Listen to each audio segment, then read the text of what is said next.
Today we're going to talk about how to make meatloaf. We're going to start by making the sauce, which is going to have a base of ketchup, mustard, and brown sugar. There's a lot that you can do to this sauce to change it up. A lot of times I add hot sauce or use a jalapeno ketchup. Because I'm going to be eating with my kids and they don't actually like hot things, we're just going to go with the base today. First thing to remember is that you need to be really precise with your measurements. We're going to go about 4 tablespoons of ketchup, measured very precisely. Second thing to remember is when you use the mustard, you're always going to get that first little bit that's liquid and nasty. You're going to go ahead and shake that up. Okay? About 2 tablespoons of mustard and 2 tablespoons of brown sugar. We use a fork, blend that. It's going to end up being an orange kind of pasty color. And this is actually going to work as a sauce on the inside of the meatloaf and as a glaze on top. Okay. Next we're going to get the meat. Now, this has already been prepared. You're going to get about 2 pounds of hamburger, 2 to 3 eggs, depending on, that's going to be a consistency issue for you, and 2 breads, 2 bread crusts. I also chop an onion into it. What I do is I get the hamburger, put it in a blender, in the mixing bowl, and then I chop the onion, put it in there, I crack my eggs in there, and then I get a cheese grater, and I grate the crust down to the real fine breadcrumbs in there, blend it all up. When you get it out, you're going to get the meatloaf. Now you're going to get a good sized ball like this for each loaf. If you do that recipe that I said, you're probably going to get about 3 loaves when it's all said and done. So you're going to break them into balls that are about this big, and then when you get the ball this big, you're going to break it into a 2/3, 1/3 chunk. Okay? Set the 1/3 chunk off to the side. Get the 2/3 chunk, and what I normally do is actually roll it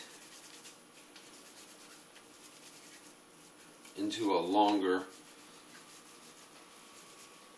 log like this. Put it on my pan,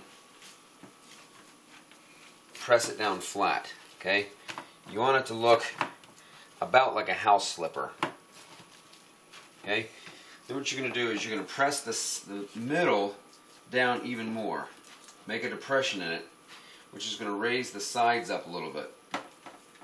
Then with your fingers, go ahead and accentuate the sides even more until you have essentially like a little kiddie pool here. From that point, you can get your sauce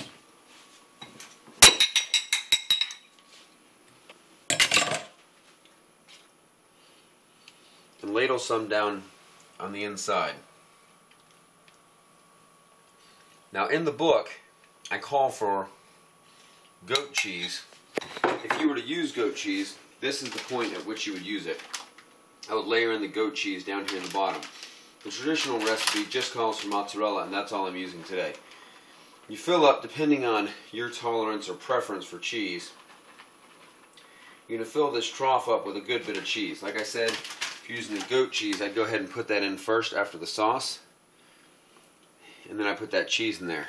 Now you're going to get your second smaller bit of the meat mixture, about the 1/3. You do the same thing. You can work it through your hands. You make another log essentially. Put this on the pan, and I'll flatten this one out much like I did the first one. You need this to be as long or longer than the first one.